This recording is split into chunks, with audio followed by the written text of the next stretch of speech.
Participantes, hola, participantes. Admitir todos.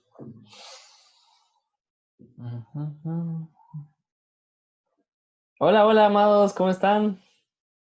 Que el Señor les bendiga. Ahora sí. Están buenitos de cabeza. Ya estaba con la sangre en la cabeza. Qué Casi gusto. para darte vuelta. Vamos a poner. Definitivamente no van a poder. ¿Les parece si oramos? Presentándole al Señor este tiempo. Señor, te damos las gracias porque nos convoca tu gracia, nos convoca tu gloria y nos convoca tu palabra, Señor. Qué privilegio, Padre Celestial, que un Dios santo, santo, santo nos invite a nosotros, Señor, hoy a degustar parte de los manjares de estar en tu presencia, Señor.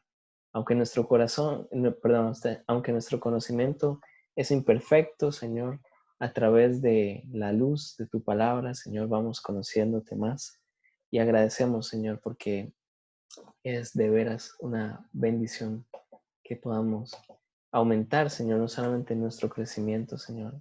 Esperamos, Señor, que también podamos aumentar nuestra vivencia de tu gracia, de tu amor, de tu gloria y de tu esperanza, Señor.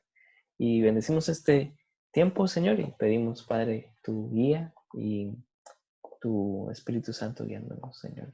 En el nombre de Cristo Jesús. Amén. Bueno, mientras orábamos se conectó más personas. Bienvenidos, hermanos. Que el Señor les continúe bendiciendo. Hoy vamos a tener, bueno, seguimos avanzando en las dudas de algunos hermanos que nos han estado llegando algún material. Hoy va a ser un poco variado. Vamos a estudiar primero una parábola, la parábola de Lucas, capítulo 12, versículo 35 al 40. Después de eso, de estudiar esta preciosa parábola, yo quiero que estudiemos Isaías 55, versículos 6 al 11, como un ejemplo de cómo estudiar poesía. A veces es bastante complejo o con herramientas tradicionales, como por ejemplo el método inductivo, cómo nosotros podríamos entonces abordar un salmo o abordar un proverbio o abordar poesía profética, ¿verdad? Así que, bueno, hoy vamos a tener un texto de Isaías 55:6 y vamos a ver si nos da tiempo, vamos a ver dos tipos de ejemplos acerca de la importancia del trasfondo o conocer la historia detrás del texto. Un ejemplo va a ser algo bastante polémico que un hermano tenía dudas acerca de algunas palabras de Pablo, como que la mujer se salva si tiene hijos, ¿verdad? Ese texto lo vamos a tratar hoy como un ejemplo de conocer la historia es sumamente importante para interpretar. Y finalmente, otro ejemplo de Santiago, la importancia de conocer el trasfondo dentro del libro, pero no tanto históricamente, sino lo que el mismo texto dice. Así que bueno, manos a la obra. Todos están silenciados en este momento, pero nada más si quieren hacer un aporte o lo que sea, nada más habilitan su micrófono y este es su estudio, así que lo vamos a hacer juntos. ¿Está bien? Ok, vamos a ir entonces al primer texto de hoy. Vamos a concentrarnos en Lucas capítulo 12, versículo 35 al 40. ¿Está bien? Tengo que decirles que es una parábola bastante, uno podría decir fácil, ¿verdad? Pero tiene su nivel de complejidad. Lo primero que vamos a hacer es entonces leerla toda. Estén vestidos listos para servir y mantengan las lámparas encendidas, como si esperaran el regreso de su amo de la fiesta de bodas. Entonces estarán listos para abrirle la puerta y dejarlo entrar en el momento que llegue y llame. Los siervos que estén listos y a la espera de su regreso serán recompensados. Les digo la verdad, él mismo les indicará dónde sentarse y se pondrá el delantal y les servirá mientras están a la mesa y comen. Puede ser que llegue en la mitad de la noche durante la madrugada, pero cualquiera que sea la hora que llegue, recompensará a los siervos que estén preparados. Entiendan lo siguiente, si el dueño de una casa supiera exactamente la hora que llega el ladrón no dejaría que asaltara su casa. Ustedes también deben estar preparados todo el tiempo porque el Hijo del Hombre vendrá cuando menos lo esperen. Ok, entonces lo primero que vamos a hacer al nivel de parábolas, usualmente tenemos la herramienta de la inspección, pero vamos a variar un poco esto. Vamos a hacerlo un poco más fácil. Vamos a buscar las palabras repetidas. ¿Está bien? Y ahí sí ocupo que me ayuden con sus opiniones, a ver qué es lo que encuentran en este texto. Del versículo 35 al 40, en la Nueva Traducción Viviente, ¿qué palabras se encuentran que están repetidas? Listos. Ok, perfecto. Don Rodolfo. Listos está en el versículo 35, según veo, y no sé dónde más. Están el 36 también. Ok, 35. 37 también. Ajá. El 37 acá. Muy bien.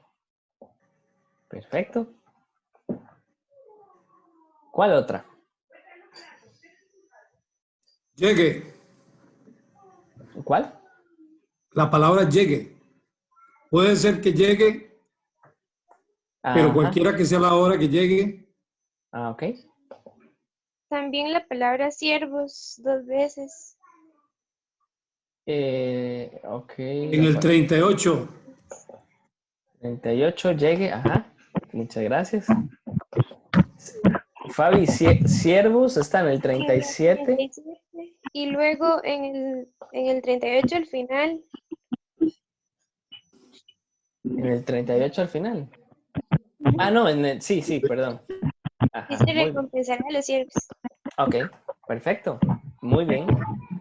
¿Hay alguna otra que se repita? Hora. La hora. Ajá, ahí donde dice, pero cualquiera que sea la hora. Y Ajá. luego en el 39. Ah, yo vi la del 39, pero no la otra. Está 3 líneas arriba, pero cualquiera que sea la hora. Ajá, ok. Perfecto. Perfecto, muy bien.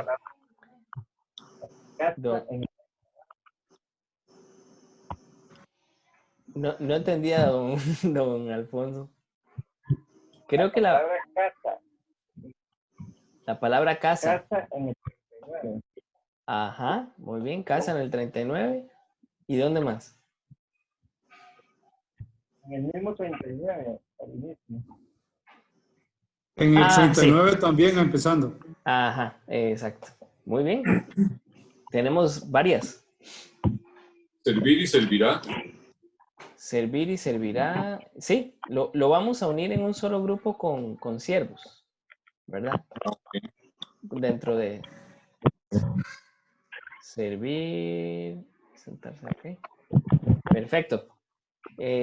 Nos falta una, parece. Les voy a ayudar. Está recompensados acá, en el 37. Y 38 también. Recompensados y recompensará. La vamos a unir dentro de un mismo grupo. Estamos buscando los temas, por eso estamos buscando las palabras pues, repetidas. Falta también una muy importante. Según me escriben acá en el chat, preparados, ¿no? Este parece ser una de las palabras más importantes también, puesto que la repite. Ok. Muy bien. Primer paso concluido. Básicamente podemos ver que hay ideas básicas que se están repitiendo. Estar listo y estar preparados. Ok, entonces vemos un sentido de urgencia en la parábola.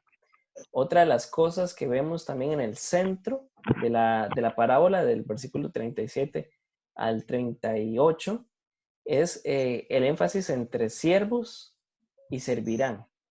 Entonces vamos a ver también el tema. Vemos que, por ejemplo, llega y hora pueden estar muy asociados. O sea, básicamente los temas principales alrededor de toda la parábola es el momento que viene, no sabemos cuándo, y tenemos que estar preparados. ¿Okay? El segundo paso que vamos a hacer, ahí, sí, el segundo paso que vamos a hacer es comparar con otras versiones, ¿verdad? Entonces yo voy a habilitarlo aquí. Yo, por ejemplo, tengo Reina Valera 60, nueva traducción viviente y nueva versión internacional. Ustedes pueden escoger las que ustedes deseen, ¿verdad? Ya eso es un tema de un gusto propio o de una afinidad. Yo suelo tener una bastante literal, ¿verdad? Como Reina Valera. Bueno, algunos más tradicionales usarán Reina Valera, por ejemplo, 60, de pronto. Y yo prefiero usar una versión actualizada de Reina Valera. En este caso voy a usar 60 porque seguramente es la que muchos tienen a mano y tengo nueva versión internacional. Así que vamos a ver las diferencias. Dice versículo 35, estén ceñidos vuestros lomos y vuestras lámparas estén encendidas. Voy a silenciarlos un momento porque escuché como un delete. Y ahora sí.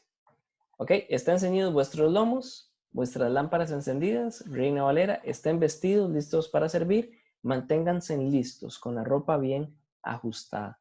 Vemos que hay una variación, ¿verdad? Por ejemplo, Reina Valera dice, estén ceñidos vuestros lomos. Realmente esto es lo más cerca al original. ¿Por qué? Bueno, ¿cómo se ceñían los lomos? Básicamente la ropa era un poco holgada, entonces para un trabajo que requería mucho desempeño físico, básicamente se ajustaban esta ropa. Entonces, Nueva Versión Internacional lo interpreta y pone ropa bien ajustada, pero es la misma idea que ceñir vuestros lomos. Nueva Traducción Viviente nada más tomará la misma idea, estén vestidos, ¿verdad? Listos para servir y mantengan las lámparas encendidas. Vemos, sí, que todas las versiones tienen dos ideas en general. Estar vestidos y las lámparas están listas. Así que esta parábola, de una vez, con solamente la comparación, nos está remontando a un escenario de día o de noche. ¿Qué piensan? Pues parece de noche, ¿verdad? Muy bien, gracias. Ahora veamos el versículo 36, a ver si encontramos algo en la comparación de versiones. Dice así, y vosotros sed semejantes a hombres que aguardan a su señor que regrese de las bodas, para cuando llegue y llame, le abren enseguida. Como si esperan el regreso de su amo de la fiesta de bodas, entonces estarán listos para abrirle la ventana, la puerta y dejarlo entrar en el momento que llegue y llame. Pórtense como siervos, que esperan a que regrese su señor de un banquete de bodas, para abrirle la puerta tan pronto como él llegue y toque. Vemos aquí en el versículo 36, básicamente que ahí realmente empieza a profundizar en la imagen. Sed semejantes, ¿verdad? Nueva Traducción Viviente dice cómo. Ahí empieza realmente la imaginación. Pórtense en cómo.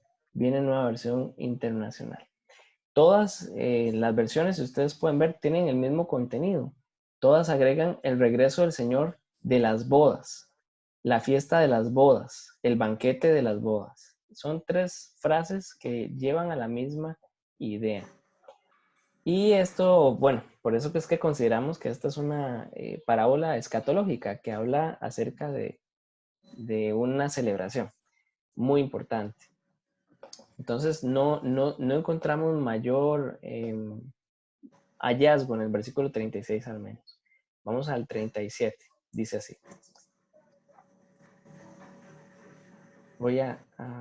Dice, perdón. 37. Bienaventurados aquellos siervos a los cuales su Señor, cuando venga, halle velando. De cierto os digo que se ceñirá y hará que se sienten a la mesa y vendrán a servirles. Los siervos que estén listos y a la espera de su regreso serán recompensados. Le digo la verdad, él mismo les indicará dónde sentarse. Se pondrá al delantal y les servirá mientras estén a la mesa y coman.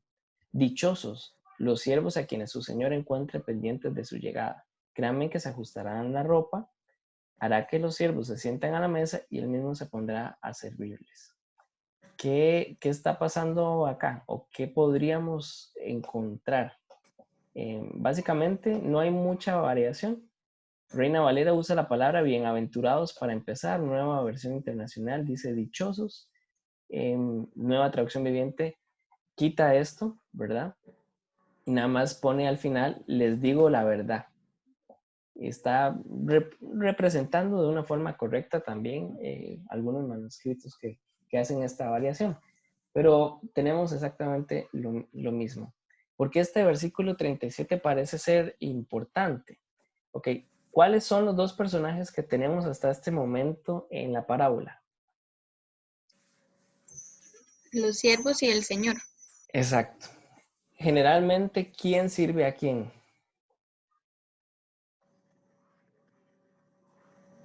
Los siervos al Señor. Exacto. Y aquí estamos viendo cómo se rompe el paradigma. Y esto es lo que hace que se vuelva, ¿qué podemos decir? Bastante ofensiva la parábola.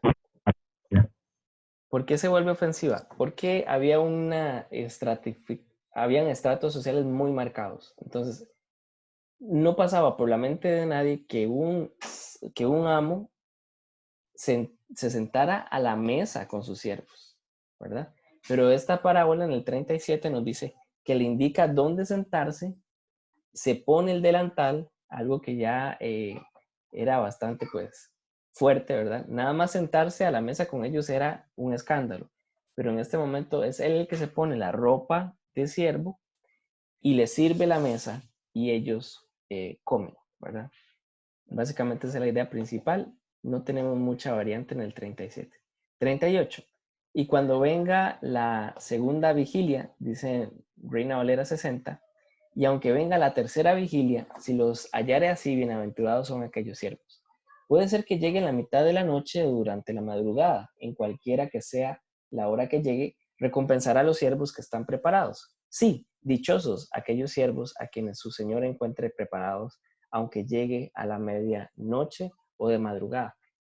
Tengo que decir especialmente que me gusta en Nueva Versión Internacional porque vuelve a poner dichosos, y eso sí encontramos en el original, esa repetición, ¿verdad? Diciendo, de verdad, muy bienaventurados, muy afortunados, aquellos que estén preparados.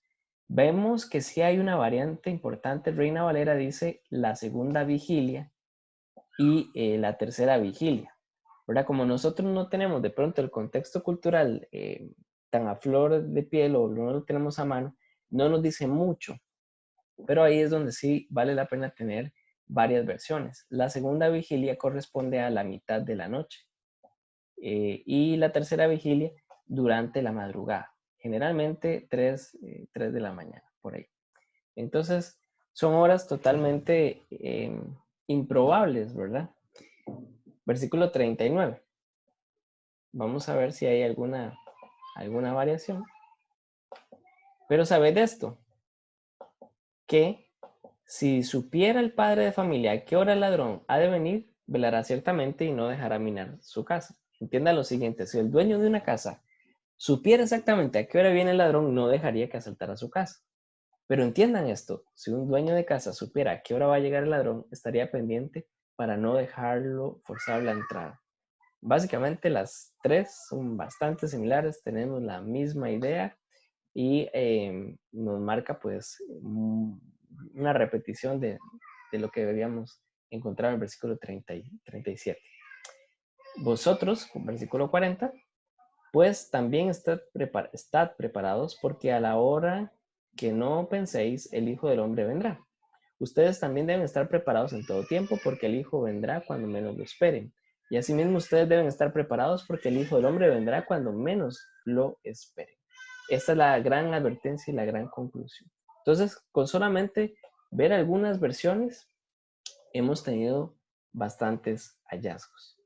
¿Qué sigue? Bueno, lo que sigue es marcar dentro de nuestro texto aquellas cosas que de pronto culturalmente serían importantes saber. Lo primero que yo veo que gira todo alrededor de esta parábola es el regreso de su amo de la fiesta de bodas. ¿Por qué? Porque a veces lo damos por sentado y pensamos que las personas en Medio Oriente celebraban las bodas como nosotros. pues les voy a contar un poco cómo era algo muy común ya entre judíos y griegos en aquel tiempo. Esto representa una fiesta que más o menos podía tener una extensión de 7 días. O sea, el amo siempre, la persona que era invitada, tenía que ir de día a la casa, ¿verdad? Donde se celebraba la fiesta, generalmente en la propiedad del que se casaba, del hombre, y la fiesta duraba 7 días. Entonces, ¿qué era una falta de educación? Era una falta de educación llegar a la fiesta antes del mediodía. Y otra falta de educación era irse cuando era de noche. ¿Por qué? Porque el retorno a los pueblos era bastante oscuro, no tenían luz eléctrica como nosotros, entonces desde siempre se daba el peligro de ser asaltado, ¿verdad? En el camino. Así que por cortejo, por cultura, la persona nunca volvía de la fiesta de noche. Así que lo que tenemos en el 35 parece ser una persona caudalada porque tiene siervos que vuelve de forma totalmente inesperada. Da la sensación, algunos intérpretes dicen que da la sensación de que regresa el mismo día de la boda. No duró ni los 7, ¿verdad? Bueno, eso es para mí llevar el texto más allá de lo que sí podemos encontrar. Pero sí, lo tenemos bastante aquí claro. Y lo otro que también podemos ver fue un poco lo que hablamos acerca de la dinámica de la mesa, ¿verdad? O sea, el feudal no comía con sus esclavos o sus siervos, ¿sí? Entonces podemos ver que lo que tenemos del versículo 35 al 39 básicamente es lo mismo, o es la misma idea. La conclusión es, nadie sabe cuándo vendrá el Hijo del Hombre. Pero viene, tenemos que estar listos y Él nos va a recompensar, ¿verdad? Según estemos preparados. Preguntas de mí para ustedes. ¿Cómo podemos aplicar este texto a nuestra vida diaria? ¿Qué piensan? Les escucho.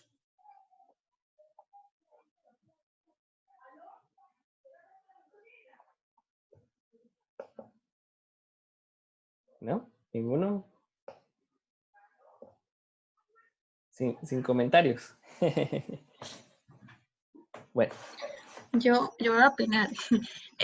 Me gusta mucho esta idea de que el amo, digamos, es quien le sirve a los siervos, porque siento que eso fue lo que hizo Jesús, siendo él hijo de Dios, el todo, decidió venir a la tierra y servirnos a nosotros. Me llama muchísimo la atención eso. Exacto, un rey siervo, ¿verdad? Ese es un sentido de la parábola muy importante, es algo que aprendemos del carácter de Cristo. Muy bien. Minor, hay un 93 ahí, ¿qué significa? ¿Tiene que ver con algún significado? Sí. Justamente, bueno, es que en mi programa, ¿verdad? Tengo una nota que dice en griego en la segunda o la tercera vigilia. Básicamente porque lo que yo les expliqué ahí puse una nota al texto. Es una chuleta. Okay. Es una chuleta. Okay. Sí. Por si se me olvidaba decírselos, ¿verdad? Sí. Hay algo bastante importante que no hice, que en la metodología que les he venido enseñando, me brinqué a propósito. Entonces, yo quiero que ustedes me cuestionen a mí qué paso me brinqué. ¿No interpretó? Sí, me faltó algo en el procedimiento, algo que era clave. Pero el contexto. Exacto. Como Muy el bien. antes de por qué estaban diciendo esto. Exacto. Muy bien. Ve qué maestro. Esto nos deja una lección. A veces escuchamos que una interpretación, rápidamente la persona llega a una conclusión, pero siempre tenemos que cuestionar, ok, ¿y por qué no revisó lo que lo que venía antes, ¿verdad? Porque la parábola en sí viene a adornar una enseñanza.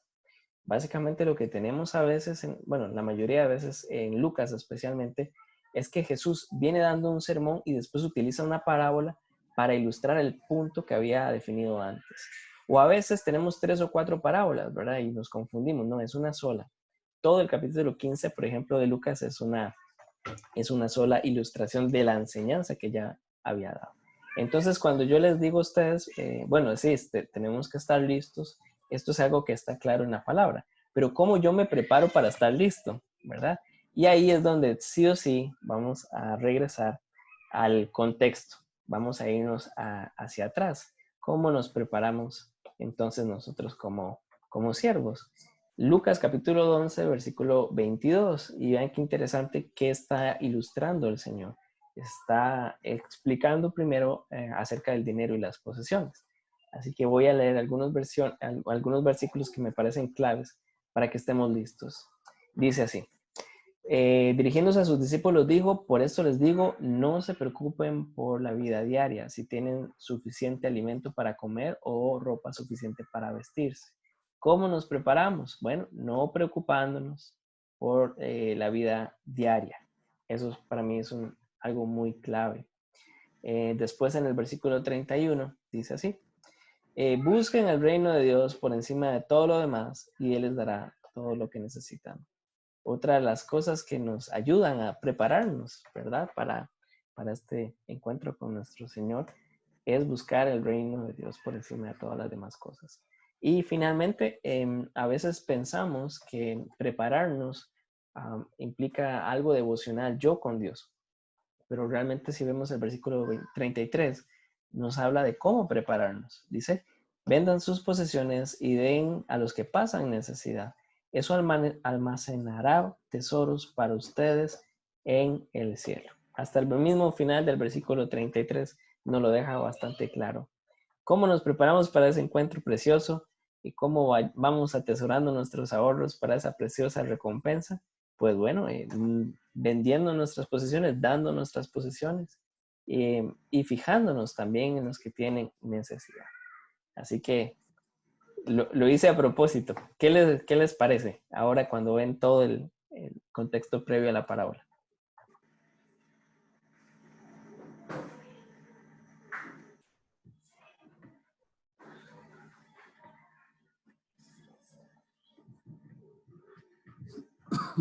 ¿Quedó claro? Bueno, Así, yo Gaby. quería comentar algo. Sí. No, que me llama mucho la atención porque de hecho, de un libro que estaba leyendo habla sobre las disciplinas espirituales. Una de las disciplinas espirituales que ahí mencionas la disciplina de la sencillez. Y la sencillez en el sentido, digamos, de todo eso, ¿verdad? De no arraigarse a las riquezas, de vivir una vida sencilla. Y yo pienso que es parte de esas disciplinas que tenemos que tener para prepararnos aquí en la tierra a la venida del Señor, además de la oración y del estudio y de todo el montón de cosas que podemos poner en práctica. Pero esa yo siento que es una de las que más se mencionan en la Biblia. Dios habla mucho sobre, bueno, Jesús habla mucho sobre las riquezas y todo eso, entonces me llama mucho la atención que, bueno, que justo leí eso hoy y hoy estamos hablando de eso. Muy bien, muy bien.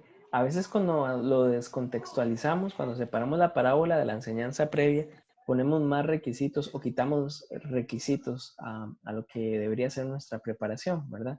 Por eso es sumamente importante en las narrativas que veamos cuándo se aloja la parábola, ¿verdad? ¿Cuál es el contexto antes o después? Porque es eso, es una ilustración bastante importante. Ok, ¿todos claros? ¿Alguien más que quiera aportar a la aplicación? ¿No? Sí. Ok, entonces vamos a ir. ¿Alguien más preguntó? Bueno, se ve fácil de pronto algunos textos, ¿verdad? Pero hay otros que por su forma parecen complejos. Uno de ellos puede ser la poesía.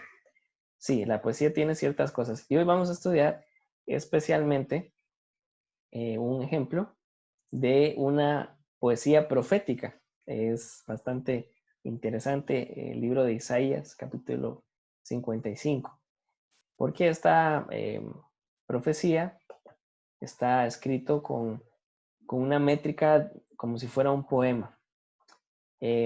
Así que vamos a tratar este texto. ¿Cómo sabemos primero que nos enfrentamos a un poema?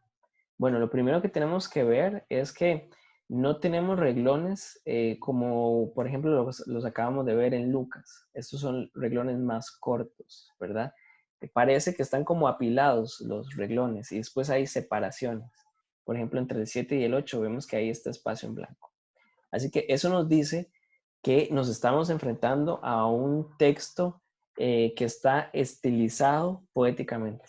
Así que eso es lo que hacíamos ver en alguna clase, que a veces nos dicen, bueno, fíjese en el género literario, pero libros proféticos mezclan muchos géneros literarios, así que por lo tanto necesitamos algunas herramientas especiales para ver esto.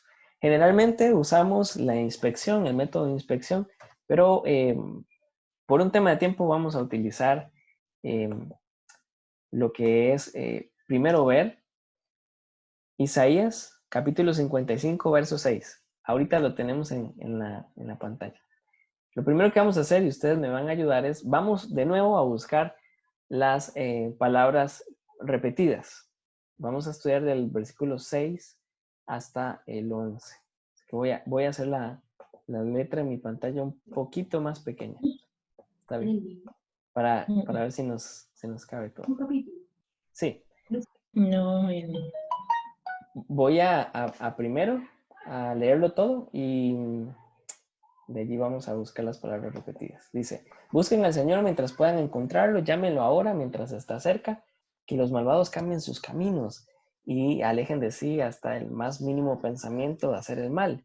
Que se vuelvan al Señor para que les tenga misericordia. Sí, vuélvanse a nuestro Dios porque Él perdonará con generosidad. Mis pensamientos no se parecen en nada a sus pensamientos, dice el Señor, y mis caminos están muy por encima de lo que pudieran imaginarse. Pues así como los cielos están más altos que la tierra, así mis caminos están más altos que sus caminos, y mis pensamientos más altos que sus pensamientos. La lluvia y la nieve descienden de los cielos y quedan en el suelo para regar la tierra. Hacen crecer el grano y producen semilla para el agricultor y pan para el hambriento. Lo mismo sucede con mi palabra. La envío y siempre produce fruto y logrará todo lo que yo quiero. Ahora sí, ocupo su ayuda para que podamos encontrar esos textos repetidos. Esas palabras repetidas, perdón. Señor. Ajá, Señor. Muy bien. Viene en mayúscula, ¿verdad? Es porque en el original hebreo está utilizando una forma compuesta del nombre de Dios. ¿Ok? ¿Alguien más? Caminos. Caminos, muy bien. ¿Dónde tenemos caminos? Están en el verso 8 y en el verso 9. Ajá, sí, muy bien. Uno en el 8 y dos en el 9. Caminos. Ajá, ok. Pensamientos es algo que lo tenemos bastante repetido, ¿verdad? En el 8 aparece allí y en el 9. En el 8 también, al final. Ajá, ok. Esto es bastante importante. Que los tengamos tan seguidos es una marca de que eso es bastante importante. En el 7 también. Ajá, exacto. Perfecto. Muy bien. ¿Alguna otra?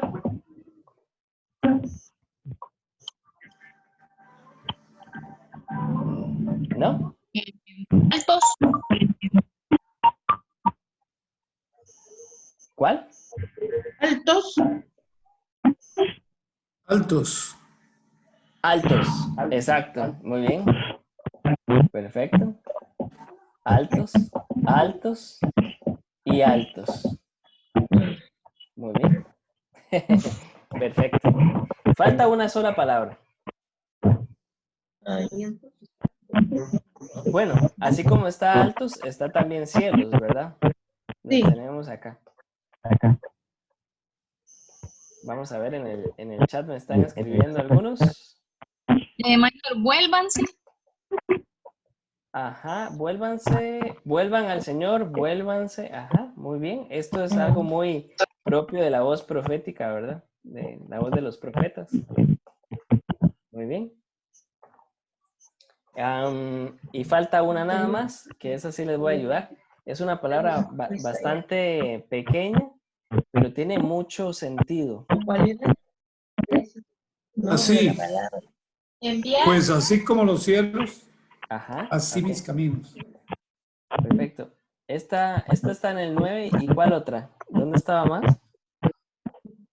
Así está en la siguiente.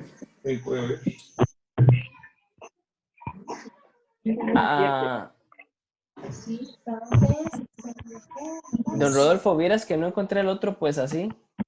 No, no, así y abajo de ese Sí, está sí, sí. otro así. Sí, sí, sí. Ok. Minor de envío, de pie. Ok. Minor, Sí, pues. escuchas. Sí. Envío, en pie en el versículo 11. Ajá, ok. Esto mismo.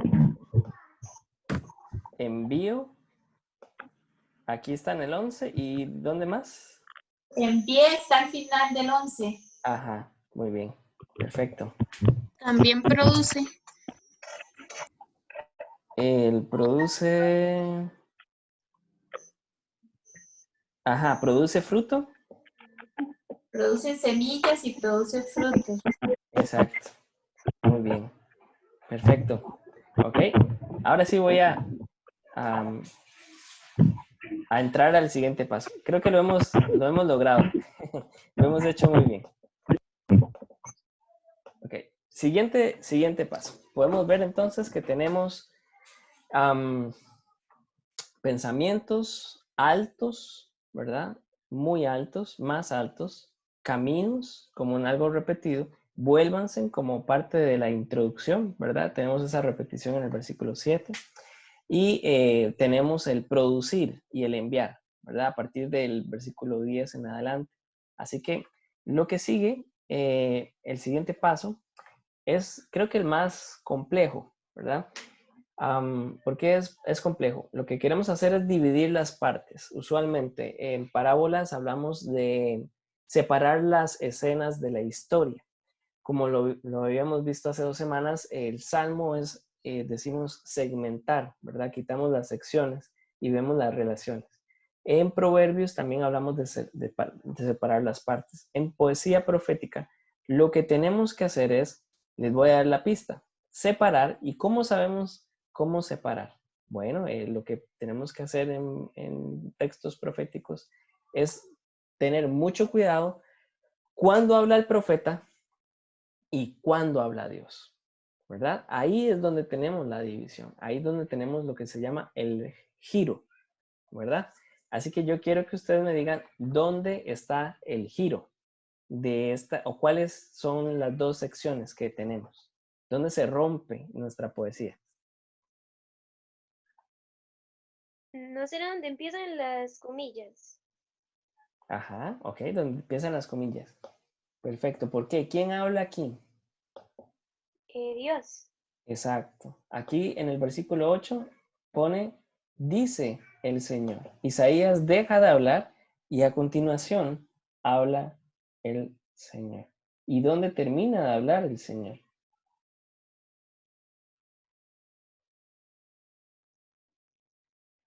Bueno, vamos a decir que terminará por nuestro texto. Vamos a decir que termina en el 11. Pero continúo. Ok. Entonces tenemos que el versículo 6 y 7 habla el profeta. Ahora sí, vamos a lo que llamamos estudiar verso a verso. Ok, vamos entonces a ver nuestro texto, a ver las partes, lo que también algunos llaman desmenuzar, como se desmenuza el pollo, vamos a desmenuzar el texto. Vamos a ver el versículo 6. Busquen al Señor mientras puedan encontrarlo. Entonces, habla de un verbo, la acción es buscar, mientras habla de un tiempo, ¿verdad? Hay un tiempo y estamos en ese tiempo. Entonces, el versículo 6, el profeta está diciendo, este es el tiempo, busquen al Señor. Llámenlo ahora mientras está cerca. Básicamente, en el segundo párrafo está repitiendo lo del primero. Hay que buscarlo, hay que llamarlo, porque Él está cerca. Y este es el momento. Versículo 7. Que los malvados cambien sus caminos. Empieza a introducir pues un personaje. Los malvados. ¿Y qué tienen que hacer? Cambiar sus caminos. Y alejen de sí el más mínimo pensamiento de hacer el mal. ¿Okay? Entonces habla de cambiar caminos. Esta es la acción. Voy a ponerlo como un cuadro amarillo. Cambiar y alejarse de esos malos pensamientos. Cambiar caminos y alejarse de malos pensamientos. Vuélvanse al Señor para que les tenga misericordia. Entonces, tiene tres acciones. El profeta está demandando tres cosas. Cambien sus caminos, alejen de sí hasta el mínimo pensamiento de hacer el mal y vuélvanse al Señor. Así que vemos que este reglón que sigue nada más va a repetir lo mismo que en el primero. Por eso Diana muy bien decía, vuélvanse a estar repetir. Dice, sí, vuélvanse a nuestro Dios, porque Él perdonará con generosidad. ¿Okay? Aquí en estos dos versículos tenemos el resumen de todo lo que dijo el profeta Isaías en los primeros 54 capítulos del libro. Ahora vamos con el versículo 8. Dice el Señor, mis pensamientos no se parecen en nada a sus pensamientos. Y mis caminos están muy por encima de lo que pudieran imaginarse. ¿A quién le está hablando el Señor? Mis pensamientos no se parecen en nada a sus pensamientos. Vean que ya no viene el término malvados, ¿verdad? Y ahora más bien está generalizando. Y dice, es que mis pensamientos no se parecen nada a los suyos. Vemos aquí que Dios no tranza, ¿verdad? Y mis caminos están muy por encima de lo que pudieran imaginarse. Aquí el Señor plantea un problema. Mis caminos están muy por encima de lo que pudieran imaginarse. Ahora vamos a ver qué tan por encima. Y don Rolfo decía muy bien, en el versículo 9 tenemos una repetición, así como empieza una comparación. Y vamos a ver en qué consiste esa comparación. Pues así como los cielos están más altos que la tierra, así mis caminos están más altos que sus caminos, y mis pensamientos más altos que sus pensamientos. Aquí lo que tenemos en el versículo 9 es una gran advertencia. Esto es bien dramático. No es que están un poco más arriba sus pensamientos y sus caminos, sino que están tan lejos como el cielo de la tierra. Aún una montaña muy alta, la más alta que conocemos, no llega ni siquiera a rozar el cielo, ¿verdad? Es infinitamente superior el cielo. Entonces aquí el Señor pone el drama, por decirlo así, o nos presenta una situación crónica. ¿Por qué? No hay ningún monte que pueda por sí mismo llegar a la altura del cielo. No hay forma entonces que nuestros pensamientos se acerquen a los pensamientos del Señor. No hay forma que nuestros caminos se acerquen a los caminos del Señor. Así que, ¿qué pasa? Que parece como un chiste porque el profeta nos dice, bueno, llámenlo ahora mientras está cerca. Pero en el 8 nos dice que está tan cerca como la tierra del cielo. ¿Verdad? Es como pedirle a un niño que todavía no camina que brinque un muro de 9 metros, ¿verdad? Suena hasta un poco cruel, ¿verdad? ¿Cuál es la solución? Versículo 10. Vean qué interesante. La lluvia y la nieve, ¿qué tienen en común? La lluvia y la nieve. Viendo el cielo. Bajan del cielo. Descienden del cielo. y quedan en el suelo para regar la tierra. Hacen crecer el grano y producen semilla para el agricultor y pan para el hambriento. Y ahora viene el versículo 9. Lo mismo sucede con quién? Con el 11, perdón, con su palabra. Está haciendo la comparación de la palabra con la lluvia y la nieve. Es imposible que la tierra llegue al cielo, así que es necesario que descienda como si fuera lluvia o nieve la palabra de Dios.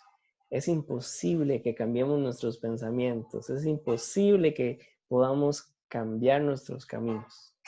No podemos tocar el cielo, por eso desciende su palabra y ¿qué hace? Bueno, vemos el gran protagonista, ¿no? El Señor la envía, produce fruto, logra todo lo que Él quiere y prospera en todos los lugares donde yo la envío.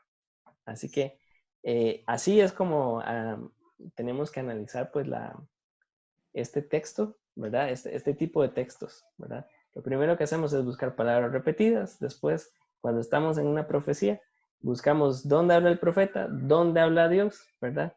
Hacemos las secciones y después vamos verso a verso disfrutando, ¿verdad? Porque el mismo texto nos lleva de una forma muy, muy poética a entender algo tan bello, ¿verdad? Como lo que tenemos aquí. No podemos cambiar nuestros pensamientos ni nuestros caminos, sino es por su palabra. Comentarios, preguntas.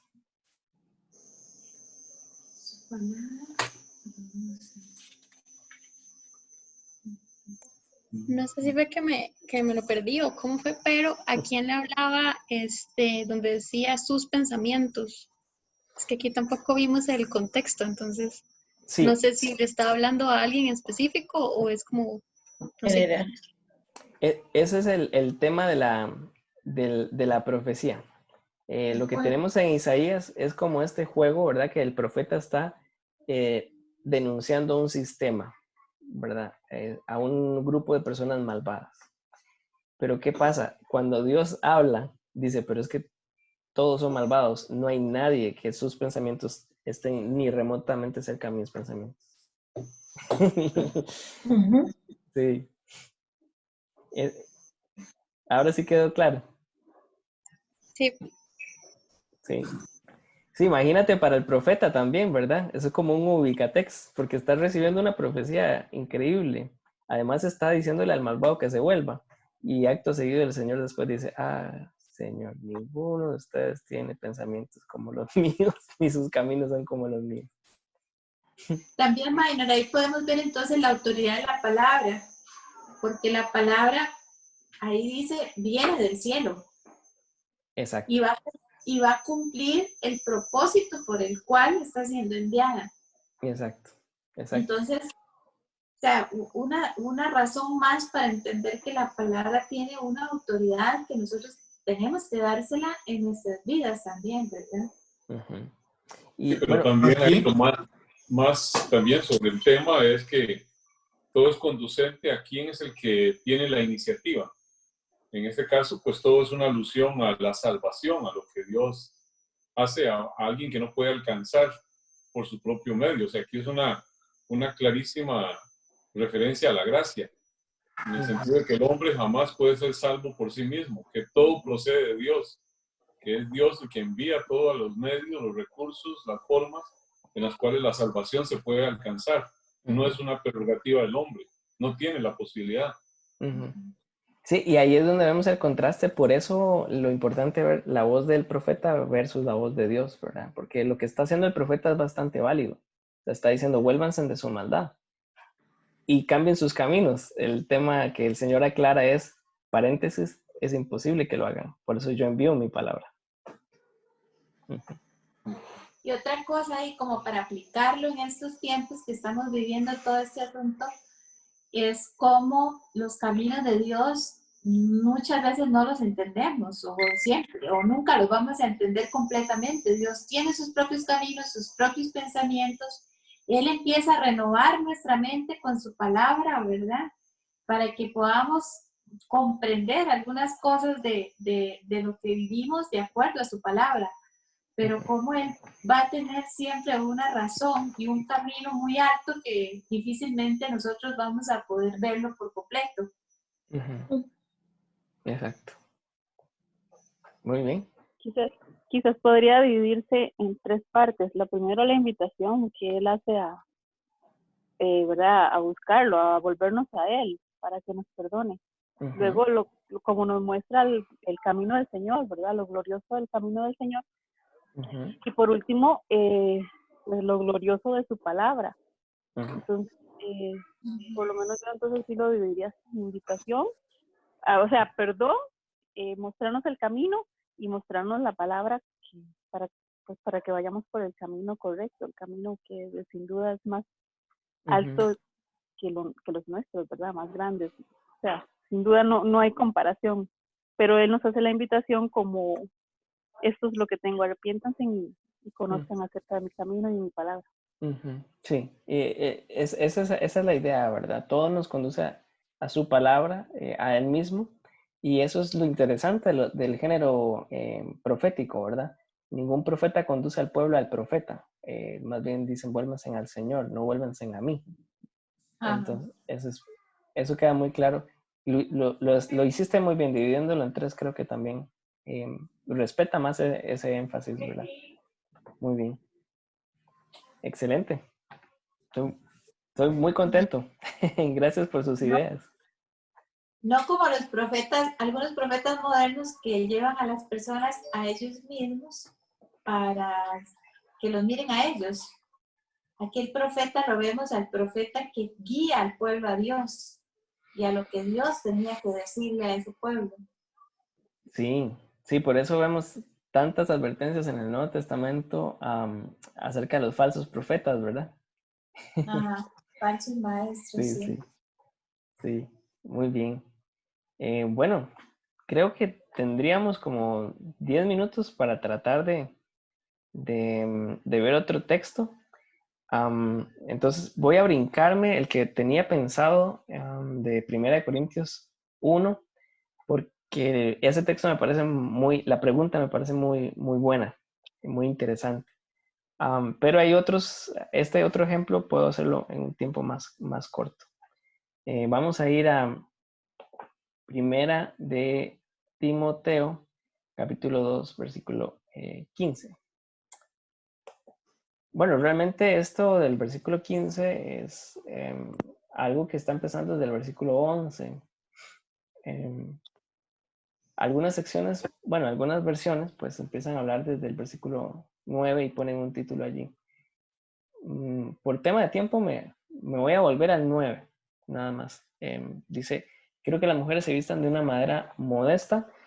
Deberían llevar ropa decente y apropiada y no llamar la atención con la manera que se arregla el cabello, ni con los accesorios de oro, ni con perlas, ni ropa costosa. Pues las mujeres que pretenden ser dedicadas a Dios deberían hacerse atractivas por las cosas buenas que hacen. Las mujeres deben aprender en silencio y sumisión. Yo no les permito a las mujeres que les enseñen a los hombres ni que tengan autoridad sobre ellos, sino que escuchen en silencio. Pues Dios primero creó a Adán y luego a Eva. Ahora bien, no fue Adán el engañado por Satanás. La mujer fue la engañada y la consecuencia fue el pecado. Versículo más polémico. Sin embargo, las mujeres se salvarán al tener hijos, siempre y cuando sigan viviendo en la fe, el amor, la santidad y la honestidad. Okay. ¿Qué pasa?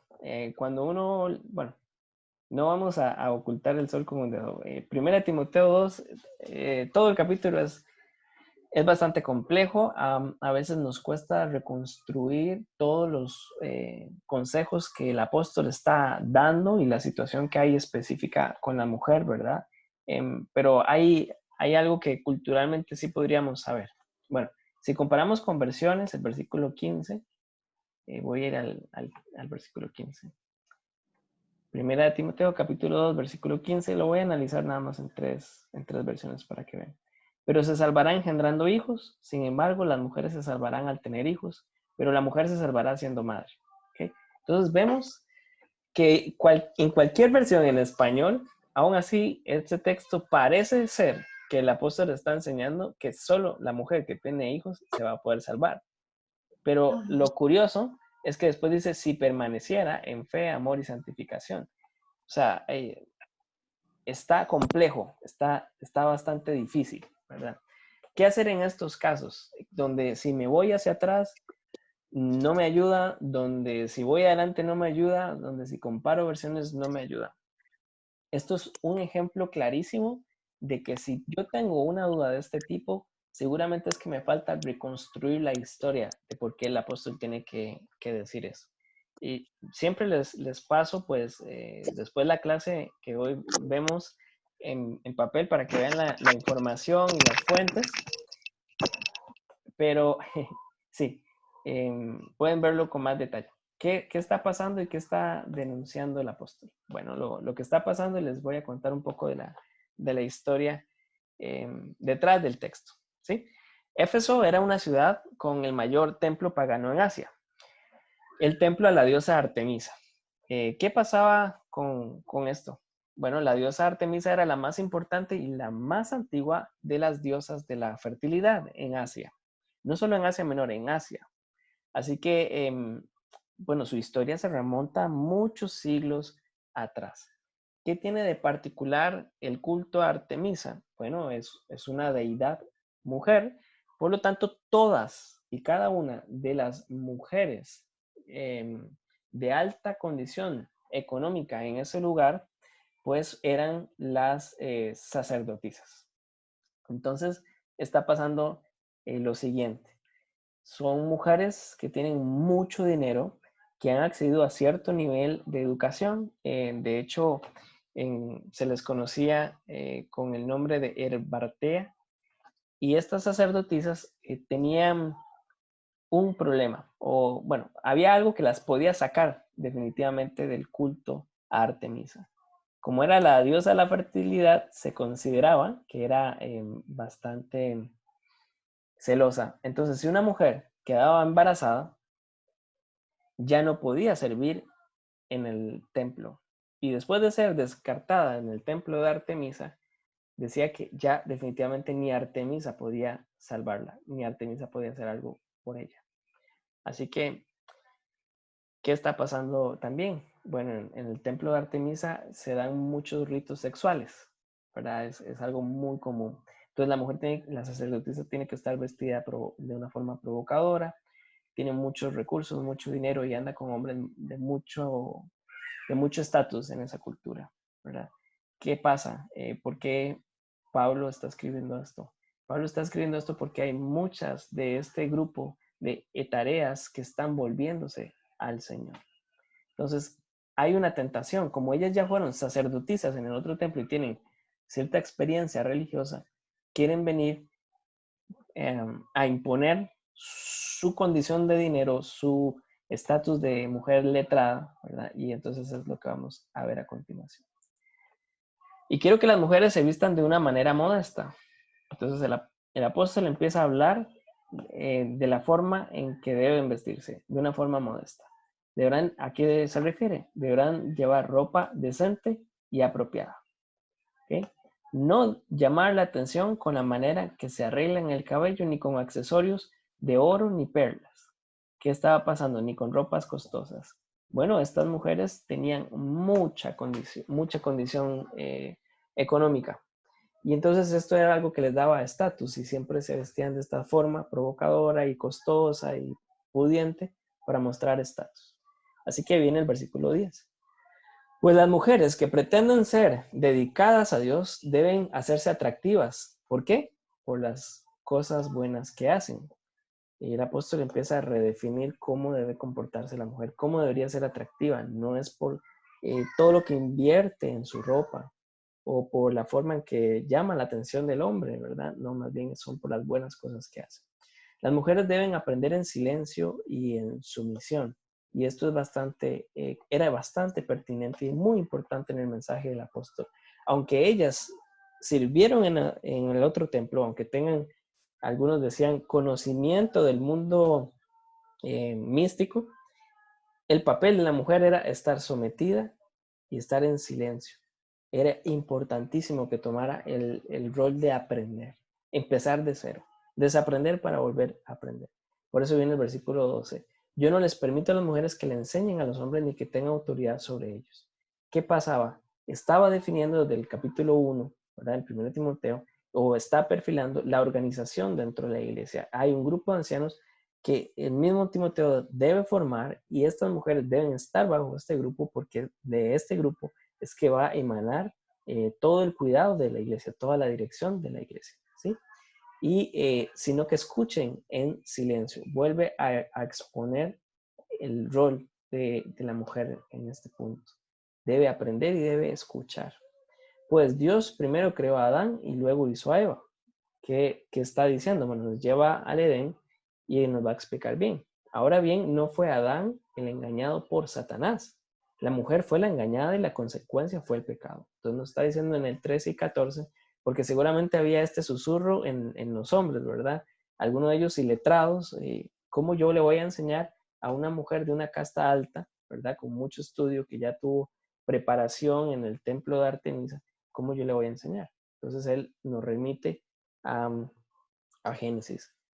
¿Qué pasó? La mujer fue engañada y compartió engaño para el hombre. Si permitían que estas mujeres engañadas volvieran a compartir con toda la iglesia engaño, iba a volver a caer, iba a pasar lo mismo, iba a ser un daño irrepetible. Así que viene el versículo 15, que es nuestro versículo clave en este capítulo. Sin embargo, las mujeres se salvarán al tener hijos. Entonces vemos aquí el gran mensaje de esperanza. ¿Por qué? ¿Por qué habían sido descartadas estas mujeres sacerdotisas en el templo de Artemisa? Por quedar embarazadas. Y ya habían perdido su salvación. Pero ahora vienen a la iglesia, algunas de ellas embarazadas, otras seguramente habían perdido sus hijos. Y les dice el apóstol, la mujer se salvará al tener hijos. O sea, que esté embarazada o no esté embarazada, no tiene nada que ver con lo que la gracia de Dios hace en el corazón de un pecador. Eso sí, siempre y cuando, y pone claro, sigan viviendo en la fe, el amor, la santidad y la modestia. No solamente basta con que vengan del otro templo del frente, ¿verdad? Sino que además tienen que vivir en la fe, el amor, la santidad y la modestia. Bueno, la pregunta de la hermana, no sé si queda pues bien después de la pregunta que me hizo, porque había escuchado en algunas exposiciones que algunas personas habían dicho que parece ser que solo la mujer que tenía hijos podía ser salvada, pero no hay esa condición en ese texto. Algunos hablan de, bueno, que este texto es machista, lo que sea. Más bien, este texto nos enseña la preocupación del apóstol por insertar a este tipo de mujeres a la protección de una comunidad de fe, ¿verdad? Y eso sí pone las cosas pues bastante en orden por el trasfondo cultural, ¿verdad? Así que les escucho.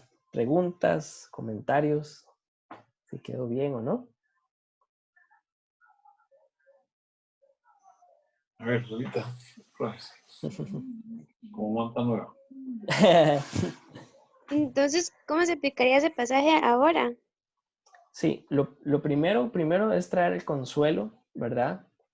A la mujer que tenga hijos o no tenga hijos o haya perdido hijos, eso no tiene nada que ver con su salvación, ¿verdad?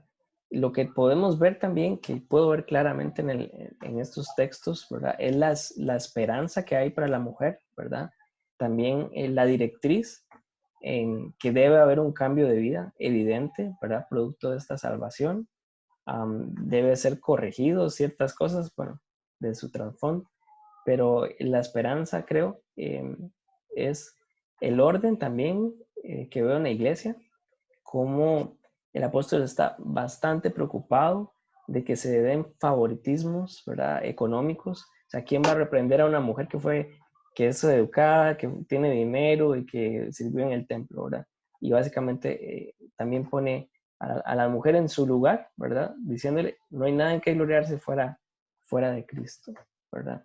Y sí, en 1 Timoteo también veo, como en ningún otro texto del siglo I, cómo la mujer es dignificada en el Señor. O sea, yo esas son las aplicaciones que puedo ¿Qué puedo ver? Rosemary, sí, dime. No, perdón, lo toqué Sí. sin querer. Ah, bueno. No sé, ¿qué Sí, piensan ustedes? Minor, también que uno entiende que toda la palabra de Dios habla de la salvación por gracia, no por obras. Si aquí tomáramos esto como para salvarse la mujer, tener hijos, sería una salvación por obras, ¿verdad? Sería contradictorio la palabra. Sí, sería Exacto. contradictorio a un montón de textos de la palabra donde habla de la gracia para salvación. Exacto. Exacto. Y Yo, bueno, sí, perdón. perdón. Le escucho. Gracias. Aún leyéndolo, ¿verdad? Y sí, basándome en, pues, en cosas que he tratado de aportar en el estudio, que de hecho estoy en este momento sí, en Isaías, como es tan complejo, pues he buscado ayudas, ¿verdad? Como usted no lo dijo.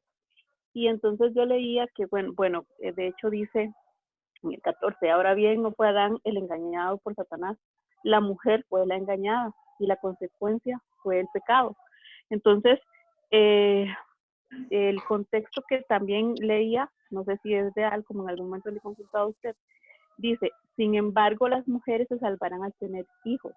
Entonces, leía que también se le da el contexto a la mujer en Eva por ese pecado y que ese salvarse es porque si por medio de nosotras entró ese engaño, ¿verdad? Nosotras fuimos las engañadas, por medio de una mujer vino el Mesías. Entonces también leía que ese contexto se debe a, también se puede interpretar a eso, que lo que nos salva no es el que tengamos hijos o no, ¿verdad? Sean en la actualidad, sino que por una mujer también fue, una mujer virgen fue escogido el nacimiento del Mesías y es lo que nos reivindica, diría yo, ¿verdad? Entonces no sé qué tan real es, me sonó muy interesante y si lo veo en el contexto, pues si se está hablando de Adán, entonces también se nos está dando el papel ahí de Eva. Y aún antes se dice que por Eva, ¿verdad? Entonces, por lo menos así lo leí en estos recursos que he tenido. Y ahora que usted lo decía y lo leía, también me suena muy interesante. Y bueno, lo comparto, ¿verdad? Para Sí, tal vez ver qué opina. eso es clave. Eso es clave entender que el evangelio dignifica a la mujer, ¿verdad? La valía de la mujer no está en si tiene hijos o no, ¿verdad? Puede haber una alusión a Cristo allí en el versículo 15, pero a veces yo tengo cierta discusión con esto porque se salvará al tener hijo y que apunta a Cristo. No me suena como muy... o sea, me suena gramaticalmente raro en el original, pero sí, definitivamente tenemos que reconocer que hay una voz de Pablo como apóstol en Primera de Timoteo, un deseo de ordenar la iglesia, un deseo de proveer una comunidad, ¿verdad? Responsable, que también pueda abrir las puertas a la mujer, ¿verdad?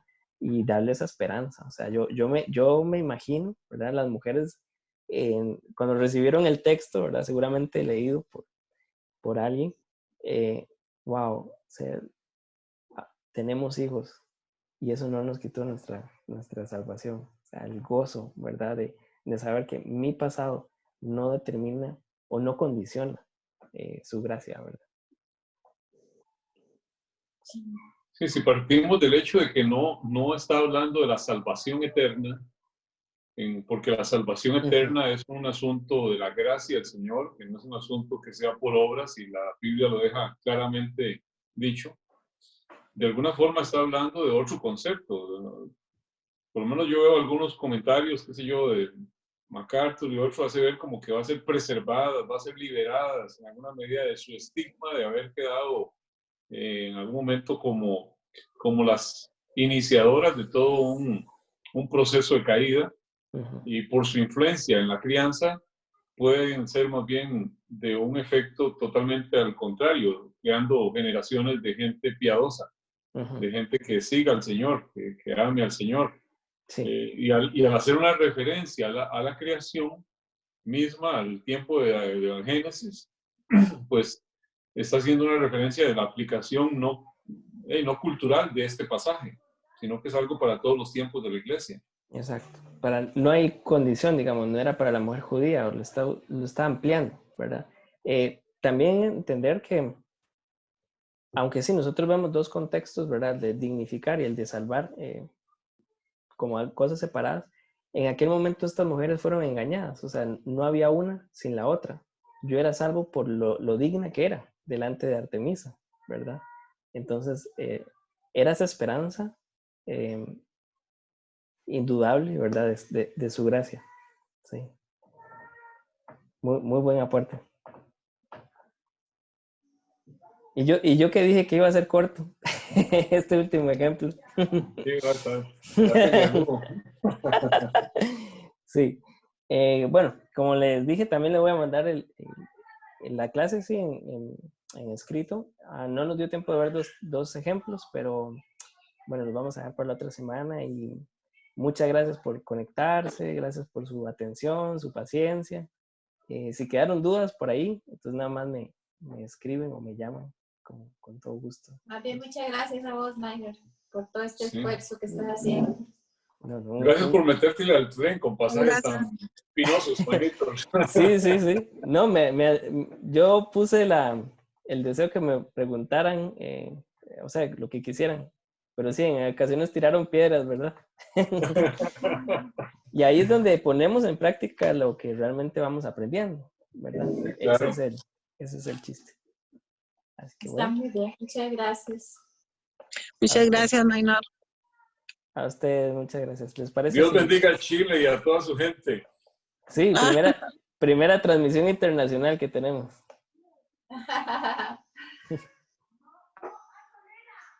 Bueno, oramos entonces, agradeciéndole al Señor. Señor, gracias por tu palabra. Gracias, Señor, porque en tu palabra encontramos un Dios de tanta gracia, un Dios de tanta iniciativa, un Dios de tanto amor, Señor. Y como Padre Celestial, aún en medio de estos tiempos de cuarentena, Señor, podemos acercarnos como comunidad y ver, Señor, tu palabra y verlo juntos, Señor, y aprender unos de otros. Señor, qué regalo, qué milagro, Señor. De pronto cuando lo hacíamos presencialmente y era de fácil acceso, nos parecía algo cotidiano, Señor, pero ahora, Señor, lo apreciamos de pronto como nunca antes. Gracias, Señor, por mis hermanos. Yo te pido que tú sigas enseñándonos tu palabra, enseñándonos cómo estudiarla, Señor. Y mientras nuestro conocimiento sea imperfecto, Señor, tendremos una oportunidad para seguir viendo tu gracia evaporando en nosotros, Señor. Ayúdanos, Señor, a entenderte más, a aplicar más lo que vivimos, Señor, pero sobre todo a honrarte, Señor, y a vivir vidas humildes y piadosas que necesitan de tu palabra. En el nombre de Cristo Jesús. Amén. Amén, amén. Bueno, Amén. muchas gracias y Gracias a ti, May. Señor los bendiga. Buenas noches.